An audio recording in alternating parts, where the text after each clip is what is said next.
ইদানিং দেখা যাচ্ছে হিজাব পরিহিতা নারী যারা হিজাব করে নারায়ণগঞ্জ স্কোয়াড নাম সহ বিভিন্ন নামে বেনামে বিভিন্ন জায়গায় বিভিন্ন ভিডিও কন্টেন্ট তৈরি করে শুধু ভাইরাল হওয়ার চেষ্টা করছে। তো পর্দার সঙ্গে এই জাতীয় কন্টেন্টগুলো কোনোভাবেই কি যায়?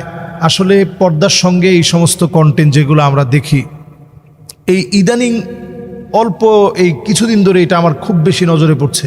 আলেম ওলামা অন্তত লিবাসে হোক, পোশাক পরিহিত অবস্থায় আপনি তো আলেম, অন্তত লিবাসে তো আপনি আলেম। স্বামীকে বলতেছে যে এটা কিন্তু আমার ভাই, বোরকা পরে অন ক্যামেরায় স্ক্রিনে এসে বলতেছে সে কিন্তু আমার ভাই। তো স্বামী কিন্তু ইতস্তত বোধ করতেছে। তো এই জাতীয় শব্দ চয়ন আপনি চিন্তা করতে পারেন, এটা যদি আপনি জেহারের জন্য বলে থাকেন, স্বামী যদি এই কথাটা বলে যে সে আমার বোন, উদ্দেশ্য হচ্ছে তাকে নিয়ে আমি আর সংসার করব না, তালাক দেওয়ার উদ্দেশ্যে বলে থাকে, তাহলে তালাক হয়ে যাবে। এই জাতীয় শব্দ শুধুমাত্র নিজেদেরকে ভাইরাল করার জন্য এখন হর হামেশা এখন ফেসবুকের ভিতরে, ইউটিউবের ভিতরে এগুলো আমরা দেখতে পাচ্ছি।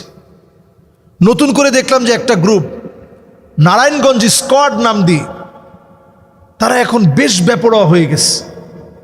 যেভাবে একটা সময় ফ্যাশন শো করা হতো, একটা সময় উলঙ্গ মহিলাদের বিবস্ত্র নাটকের যে প্রতিযোগিতা হতো, বিবস্ত্র নাটকীয় যে প্রতিযোগিতা চলতো, সেটাকে ধর্মীয় রূপ দিয়ে এখন নতুন করে কেমন যেন সবাই একরকম বোরকা, সবাই একরকম হিজাব, সবাই একরকমের পোশাক পরে এরপরে হাঁটতেছে।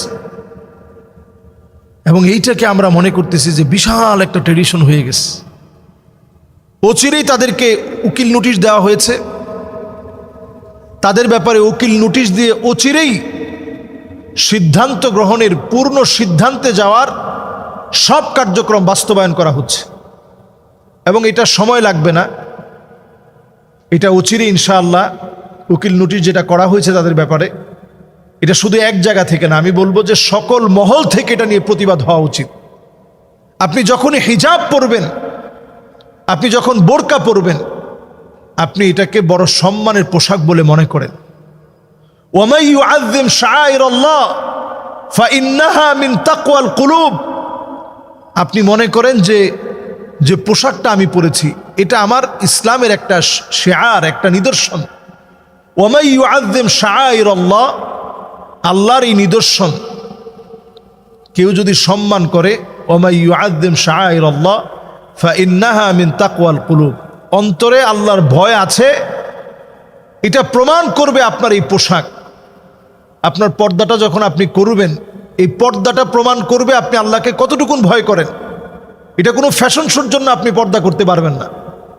এখনকার পর্দার ট্রেডিশনটা এমন হয়েছে, একটা যদি অনলাইনে ভাইরাল হয় সবাই ওইটা কেনা শুরু করে। এটার নাম আসলে পর্দা না। পর্দা আপনাকে করতে হবে নিজেকে লুকানোর জন্য। আম্মাজানরা প্রশ্ন করছেন, ওয়ামা নাসনাউ বিজুয়ুলিহিন্না ইয়া রাসূলুল্লাহ, আমরা আমাদের যে গোড়ালি বের হয়ে যায় এই ব্যাপারে আমরা কি করতে পারি? রাসূল করিম সাল্লাল্লাহু আলাইহি সাল্লাম বলছে যে গোড়ালি বের হয়ে যাওয়ার জন্য তোমরা যেটা করবা, একেবারে ঢিলাঢালা আবায়া বা আমরা যেই বোরকাটা পরি, এটা যেন একেবারে ঢিলেঢালা হয়, যাতে করে অনেকটা অংশ ঢেকে রাখে। দেখবেন আপনারা অ্যারাবিয়ান এমন কিছু বোরকা আছে যেগুলো একেবারে মাটির সাথে লেগে যায়। নবীজি কাপড়ের এই অংশটাকেও ছেড়ে দিতে বলেছেন। কাপড়ের এই অংশটাও যদি আপনি ছেড়ে দেন, তাহলে পর্দার ক্ষেত্রে আপনি পরিপূর্ণতা মেনটেন করার চেষ্টা করলেন। এই যে আমরা এখন হাত মোজা, পা মোজা পরি এবং আমরা চেহারা ঢেকে রাখি, কেন? যাতে ফিতনা সৃষ্টি না হয়। বর্তমানে এই সময়ে, ফিতনার সময়ে নানা রকমের ফিতনা সৃষ্টি হচ্ছে। আর সেখানে যদি আপনি ইচ্ছে করে ফিতনায় পড়েন, একটা স্কোয়াড নাম দিয়ে যদি আপনি সব মেয়েদেরকে নিয়ে নাচ গান, এরপরে অ্যারাবিয়ান স্টাইলে রুমাল পরে বিভিন্ন অঙ্গভঙ্গি, যে সমস্ত অঙ্গভঙ্গিগুলো কুরুচিপূর্ণ, এগুলো যদি আপনি বোরকা পরে যদি আপনি এই সমস্ত রুচিহীন কাজ করেন, এটা আল্লাহর কাছে জবাবদিহিতার সম্মুখীন হতে হবে। বর্তমান বাংলাদেশে এখনই এটাকে যদি নির্মূল করা না হয়, সামনের দিকে সাহস বেড়ে যাবে। এবং এটাই অনেক সময় দেখা যাবে, এই যে সমস্ত স্কোয়াড নামগুলো দিচ্ছে, এগুলো একটা সময় দেখা যাবে এরা নানা রকমের অঙ্গভঙ্গিমা, নানা রকমের খারাপ কাজে তারা জড়িত হচ্ছে। এটার দায় তখন ইসলামের উপরে চলে আসবে। এবং সমকামী গ্রুপ এদেরকে দিয়ে একটা সময় প্যাট্রোনাইজ করবে। খারাপকে প্যাট্রোনাইজ করার জন্য একটা সময় হিজাবকে ব্যবহার করা হবে। এই গ্রুপটাকে অনতি বিলম্বে থামায় দিতে হবে।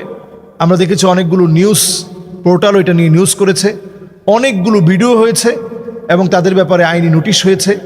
অচিরেই এটার আইনি নোটিশের বাস্তবায়ন আমরা দেখতে চাই এবং তাদেরকে বাড়তে দেওয়া কোনোভাবেই যাবে না। আল্লাহ তাআলা আমাদের সকলকে সংঘবদ্ধভাবে এই বাতিল অপচেষ্টার বিরুদ্ধে আমাদেরকে প্রচেষ্টা চালিয়ে যাওয়ার তৌফিক দান করুক।